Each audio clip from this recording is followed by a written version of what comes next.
Madame, Monsieur, bonsoir. Bienvenue dans votre journal, dans l'actualité de ce samedi. Les préparatifs de Paquinou en pays baoulé. Ce soir, nous nous intéresserons aux chansonniers baoulés, ces artistes et musiciens qui apportent une touche particulière à cette célébration.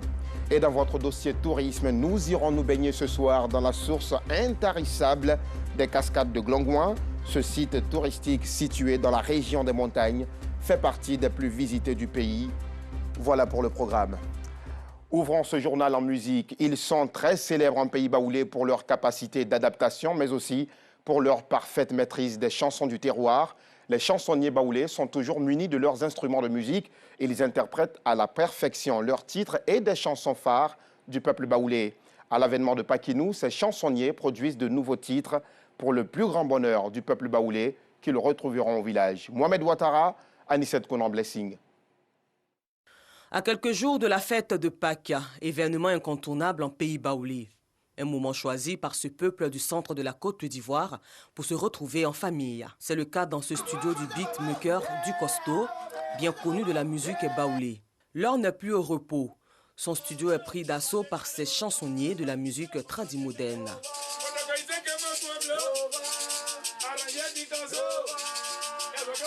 Moi, les artistes attendent toujours au dernier moment pour venir chercher leur œuvre, ne serait-ce que pour aller vraiment participer à la fête.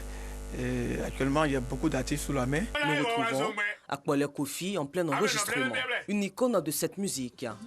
Autour de plusieurs hits à succès, il est au four et au moulin pour trouver le hit de ses fêtes. Ça se passe bien. Je suis venu chez Ducoso, j'ai fait le son qu'il doit le faire. Tout c'est propre.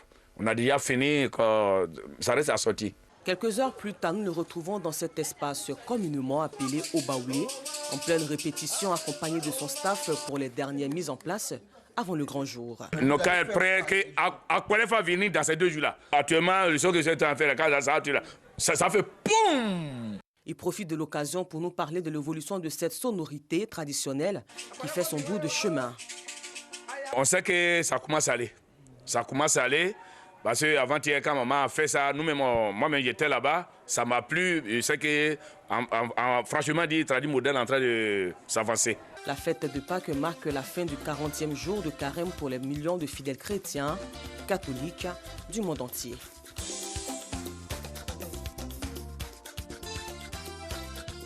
La lutte pour la démocratie en Afrique peut-elle légitimer le recours à la violence? Voilà la thématique autour de laquelle les meilleurs orateurs des grandes écoles et universités de Côte d'Ivoire se sont affrontés. Ce concours d'art oratoire, organisé par le club service Toastmasters, a offert aux universitaires l'opportunité de confronter leurs arguments, bien sûr sans aucune violence. Le compte-rendu de ce grand débat avec Mohamed Ouattara et Anicette Konan Blessing. Le groupe AS, grand vainqueur de la finale du concours national des grands débatteurs. Les gagnants ont réussi à se démarquer des autres candidats à travers la qualité de leurs arguments et la maîtrise du plaidoyer. La thématique retenue, la lutte pour la démocratie en Afrique, peut-elle légitimer le recours à la violence? Ravi d'avoir remporté cette compétition. Ça n'a pas été facile. Il y a eu des présélections, des 8e de finale, des quarts de finale. Avant cette finale-là que nous avons remportée, nous sommes heureux, nous sommes animés d'une joie incroyable. Il faut encourager le débat. Il faut permettre que le débat soit vulgarisé afin que tous les Ivoiriens puissent comprendre l'importance du débat dans la construction démocratique de notre nation. Une initiative de Toastmasters international qui, à travers cette compétition, entend promouvoir l'art oratoire. Ce club service a profité de cette lucane pour présenter leurs perspectives pour les prochaines éditions. Ce qu'il y a de novateur dans ce projet, ce sont les techniques de persuasion, les techniques du sens de la répartie qui sont mises en œuvre au sein de Toastmasters, que nous mettons au service de la jeunesse. C'est de s'agrandir en Côte d'Ivoire en touchant encore plus de personnes. Et les perspectives pour ce concours, c'est d'en faire un concours périn dans lequel toutes les couches de la communauté viendront effectivement pour participer. Le public qui a apprécié le niveau de la compétition n'a pas boudé son plaisir. Je voudrais tirer mon chapeau aux organisateurs de cette première édition du concours national Les Grands Débatteurs. C'est une première édition, c'est un début. Et j'espère que les années à venir, l'édition va gagner en maturité. Cette finale a été le point d'honneur d'une activité qui a débuté depuis le 8 janvier avec des phases de présélection. Ce dernier jour a été aussi meublé par des défilés et des sketchs. À la recherche d'une identité unique, l'artiste peintre d'origine kenyane Jess Atieno voyage dans le temps à travers l'histoire et ses vestiges matériels. Une nouvelle exposition à la galerie Cécile Fakouri où l'artiste a fait revivre ses aspirations constantes à travers ses œuvres. Le reportage d'Assita Sogodogo est commenté par Anissette Conan. Faites-nous confiance. Voici les mots utilisés par l'artiste sénégalaise Adi Dieye pour pénétrer dans son univers. Nous sommes à la toute première exposition de ses œuvres féeriques et enchanteurs. À cette exposition se déploie un paysage de structures de métal de tissu créés. De grands pans de soie, tantôt blancs, les drapent dans les mouvements étudiés et nous donnent l'impression de voir s'épanouir sous nos yeux une grande architecture en cours de développement. Une exposition qui séduit les amoureux de l'art. Je suis une consommatrice d'art. Je contemple et je regarde le regard de notre jeunesse, comment il évolue, comment il bouge, comment il essaye d'investir de nouveaux horizons, d'ouvrir de nouvelles routes, et ça me fait plaisir. À ses côtés, la Kenyane Jess Atieno, elle aussi est artiste peintre. Dans ses œuvres, elle fragmente les représentations dans un balancement sensible entre politique et poésie. Elle interroge l'image originale dans les rouages, même qui ont conduit à sa création, la violence et le regard colonial dans lequel les corps sont piégés, muets et passifs. Des images d'archives qui me permettent de réfléchir sur la question post-coloniale, la représentation du corps noir à travers l'histoire et comment revisiter ce matériel. Donc je pars de travail de photographie, d'images d'illustration, de cartes postales qui sont assez significatives de cette époque et je les revisite à travers la tapisserie, la sérigraphie et le travail sur jacquard. Cette exposition réjouit également les responsables de la galerie Cécile Fakouri, un espace pour la promotion des jeunes talents. L'exposition en face dans le Project Space. L'idée de la galerie, c'est de promouvoir une jeune génération d'artistes contemporains et donc de les accompagner dans leur travail, dans leur production et dans leur visibilité. Et donc la galerie a ce rôle-là de montrer à Abidjan, mais aussi dans nos autres espaces, puisqu'on a un espace à Dakar depuis 2018 et à Paris depuis quelques mois maintenant. Les œuvres des artistes Jess Atieno et Adi Dieye seront exposées pendant 2 mois à la galerie Cécile Fakouri pour le bonheur des passionnés des œuvres picturales. À l'occasion de la fête de Pâques, l'artiste KS Bloom a offert un concert à ses fans, une célébration qui s'est tenue au Sofitel Hôtel Ivoire d'Abidjan et a réuni plus de 1400 personnes. Durant 3 bonnes heures de spectacle, l'artiste et ses mélomanes ont revisité sa discographie. Anissette Conan Blessing. La salle de 1400 places du Sofitel Hôtel Ivoire d'Abidjan refusait du monde. Ils étaient présents pour exprimer leur attachement à leur artiste. KS Bloom, l'artiste d'obédience chrétienne, pour son concert a gratifié les disciples, comme il appelle ses admirateurs, de 3 heures de spectacle en revisitant ses titres à succès, La vie c'est l'amour, Je suis un enfant, C'est Dieu qui a commencé et bien d'autres. C'est une joie toujours de voir la jeunesse ivoirienne qui s'intéresse encore de plus en plus au Seigneur, ce qui donne sa vie. C'est intéressant de voir un artiste ivoirien jeune qui a donné sa vie au Seigneur et qui décide de le magnifier tout simplement. Nous avons été bénis, nous sommes vraiment impressionnés, c'est vrai impressionnés, mais nous croyons que le Seigneur va encore aller au-delà avec notre frère KS Bloom. C'est un sentiment de fierté, je crois qu'il faut accompagner les petits frères qui travaillent, les petits frères qui ont envie vraiment de prendre leur carrière au sérieux. Et tu vas tenter l'Hôtel Ivoire au début de sa carrière. Ce n'est pas permis à n'importe quel artiste. Un concert d'évangélisation, mais aussi de récolte de gains pour des œuvres caritatives, initiative fort appréciée par l'artiste. Il nous a été donné l'opportunité d'acheter le tout premier CD, le CD 0 de l'album du chanteur KS Bloom.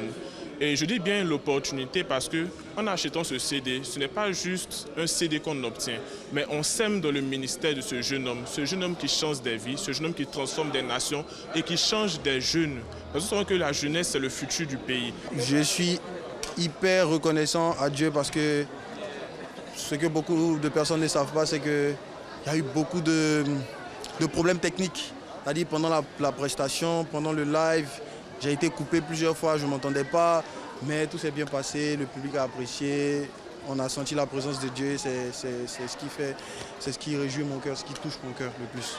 KS Bloom est un jeune artiste chrétien qui compte faire le tour de la Côte d'Ivoire pour parler d'amour. Suivons à présent le compte-rendu de la fête d'offrande annuelle. Cette célébration de la communauté chrétienne de l'Église évangélique des Assemblées de Dieu, El Jiré, dans la commune de Marcory, était l'occasion pour les serviteurs de faire des dons en nature et en espèces. Le récit de Clément Boko.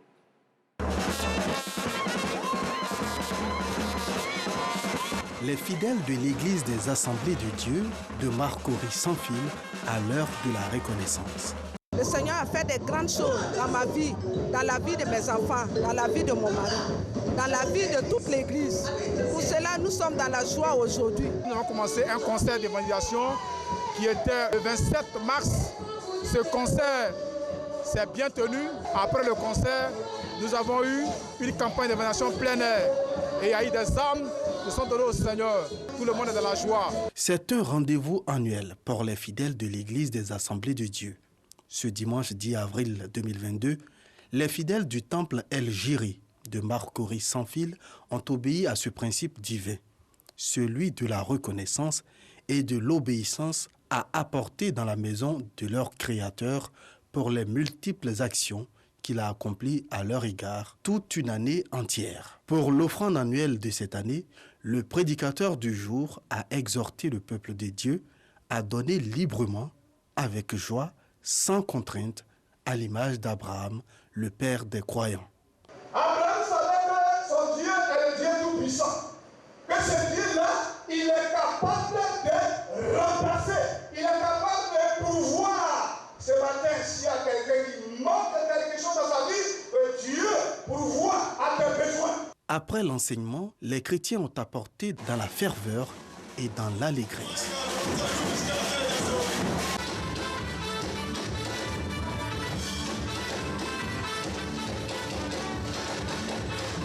À la suite des offrandes, Dr Karim Mathieu Ouidraogo, le premier responsable du temple El Jiré, a adressé des prières au Tout-Puissant. Je proclame que les enfants maintenant, les Isaac maintenant, les Jacob maintenant, les Daniel maintenant, et les Hélène maintenant, au Dieu de Marie maintenant, alors s'installe dans les foyers où il y a la stérilité, au nom de Jésus. Chants et danses ont mis fin à cette fête d'offrande annuelle. Toujours à l'église, les jeunes filles des Assemblées de Dieu participent depuis le mercredi 13 avril à un camp de formation durant 3 jours.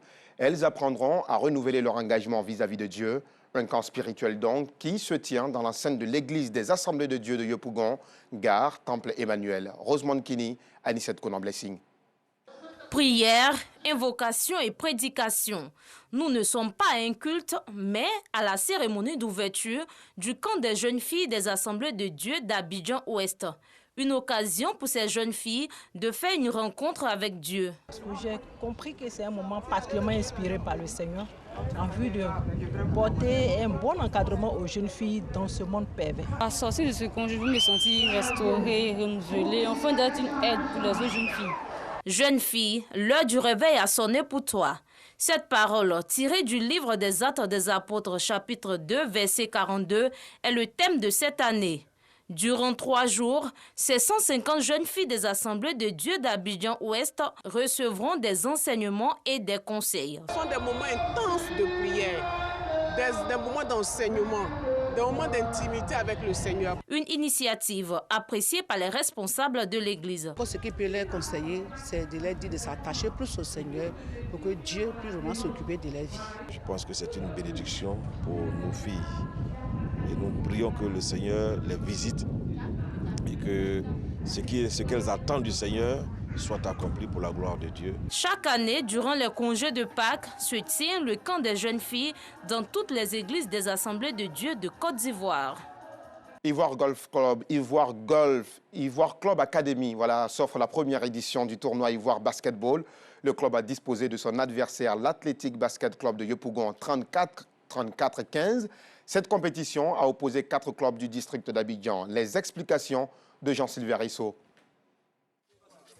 Le petit comité de soutien de l'équipe de basketball d'Ivoire Club Academy en vert et blanc, qui a vu la victoire des siens, n'a pas boudé son plaisir. Opposé à une belle formation de l'Athletic Basketball Club de Yopougon en finale de la première édition du tournoi Ivoire Basketball Club, l'équipe locale a tout de même enlevé le trophée.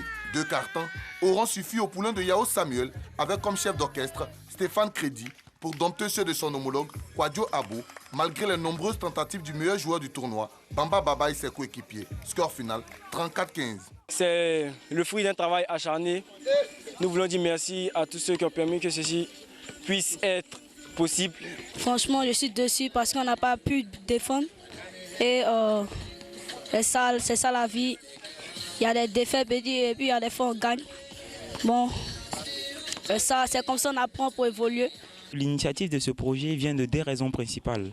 La première est de faire la promotion de ce sport qui est le basket, qui participe indéniablement à la cohésion sociale, à l'éducation, qui fait la fierté du continent africain. La deuxième était de faire la promotion de ces sections basket que regorge Ivoire Academy. La petite finale disputée entre les formations de Saint-Bernard d'Adiopodoumé en rouge et de Brodiz de Yopougon a tourné à l'avantage de Saint-Bernard 20-15. Ce sont au total 4 formations, Athletic Basket Club, Saint-Bernard d'Adiopodoumé, Ivoire Club Academy et Brodiz de Yopougon qui ont disputé la première place du tournoi de l'Ivoire Basket. Allez, place à présent au dossier tourisme de ce samedi.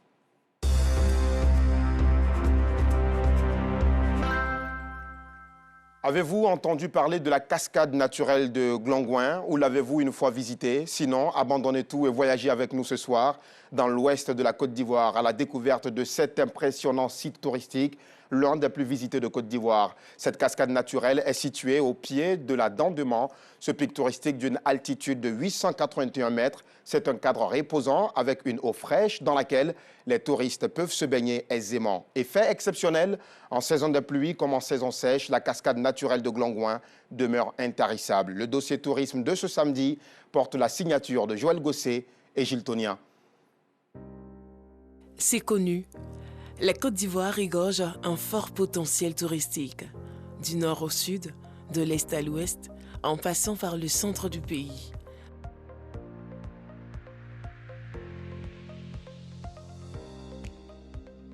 Mais ici, dans le Tampi, à l'ouest de la Côte d'Ivoire, Mère Nature est assez clémente, car elle offre aux autochtones, aux allogènes et aux allochtones, mais aussi aux visiteurs, un spectacle d'une rare beauté à travers plusieurs sites touristiques. Parmi eux, plusieurs cascades naturelles. Celle de Glongouin, située au pied de la célèbre montagne Dent de Man, captive particulièrement l'attention. Pour s'y rendre, une visite aux anciens du village de Zogwalé s'impose.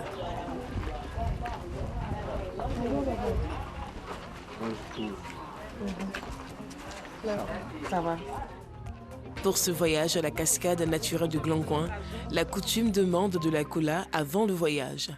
Mais en lieu et place de la cola... Merci beaucoup. Merci. Merci beaucoup. Merci. Merci. De rien. Ok, merci.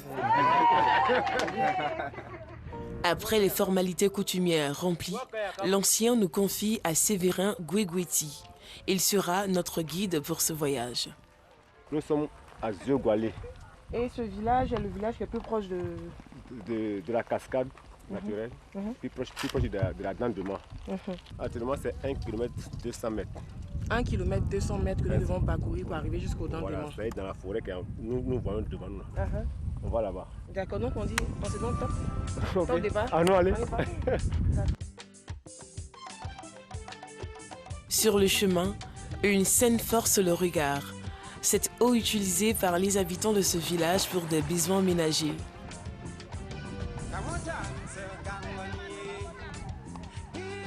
Après cette courte escale, nous reprenons la route, la cascade et à plus d'1 heure de Zogwalé. Quelques minutes de marche et une source d'eau. Regarde.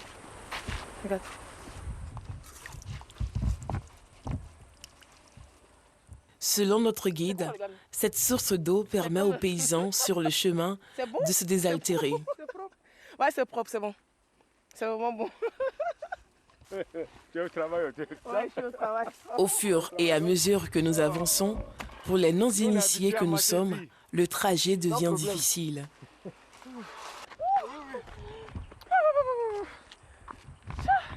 C'est vraiment fini. Faut dire que le trajet, pour une personne qui n'est pas habituée, le trajet est vraiment... C'est un trajet qui n'est du tout pas facile.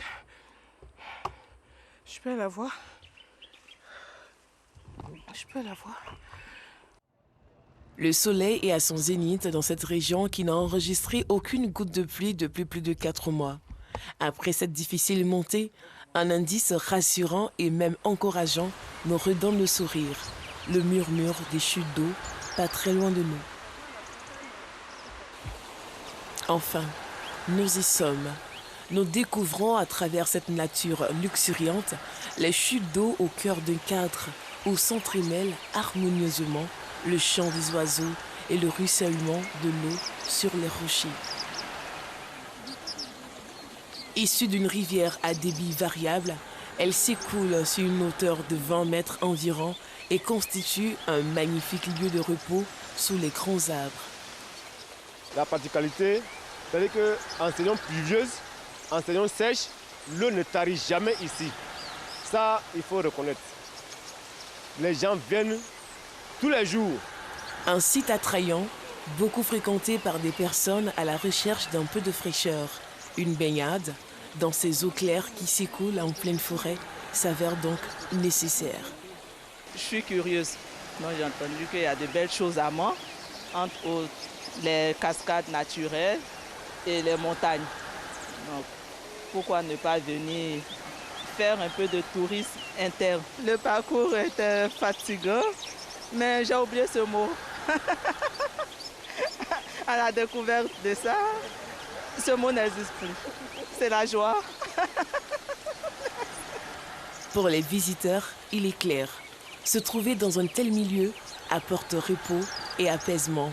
Ainsi, voyager dans cette partie de la Côte d'Ivoire et ne pas visiter cette nature si généreuse sera un voyage presque vain.